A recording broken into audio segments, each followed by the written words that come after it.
Bonjour chers collègues. Comme chef du département de chirurgie du CIUS de l'Est de Montréal, il me fait plaisir de partager quelques activités ou réussites avec vous. En chirurgie générale, nous avons intégré les techniques minimalement invasives en colorectal. Nous sommes en train de développer la chirurgie bariatrique au site Santa Cabrini. Nos équipes continuent à contribuer à la mission d'enseignement universitaire.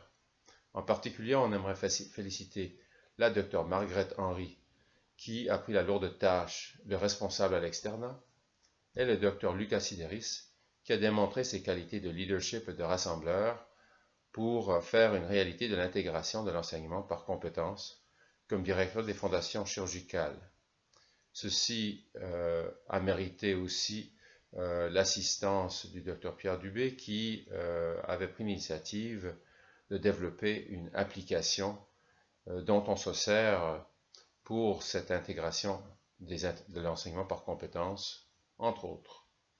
En ORL, parmi plusieurs contributions à l'enseignement, un vidéo pédagogique de l'examen physique pour cette spécialité a été réalisé et a reçu 95 000 visionnements sur YouTube. En plus de cet effort éducationnel, plusieurs autres activités pédagogiques sont reconnues de notre équipe en ORL et plusieurs étudiants postgradués aussi sont supervisés. J'aimerais aussi mentionner que la 100e prothèse temporomandibulaire a été pratiquée par le Dr Poirier.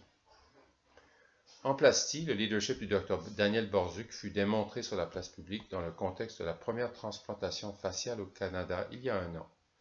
Ce patient continue à démontrer le succès de cet exploit. Il faut se rappeler que la collaboration multidisciplinaire et multiniveau, qui a connu un développement sur plusieurs années, est en soi une source de fierté pour notre institution. En orthopédie, notre équipe d'arthroplastie a mis sur pied un programme de remplacement de la hanche et du genou en chirurgie d'un jour, et ceci implique une grande collaboration avec le département d'anesthésie incontournable au succès de ce projet innovateur. Grâce à un projet de plus de 8 ans, et en reconnaissance de notre expertise dans le domaine, la création du réseau du sarcome du Québec est devenue réalité ministérielle.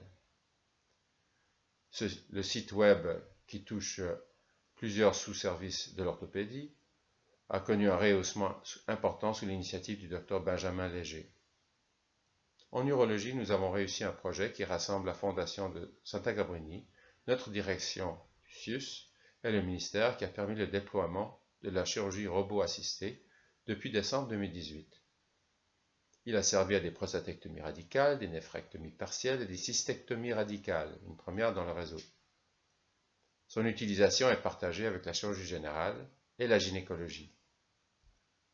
Finalement, notre équipe d'urologues offre depuis novembre 2018 une alternative à la résection transurétrale classique chez les patients anticoagulés, soit le laser Green Light. J'espère que ces petites informations vous sont intéressantes et je vous souhaite une bonne journée. Au revoir.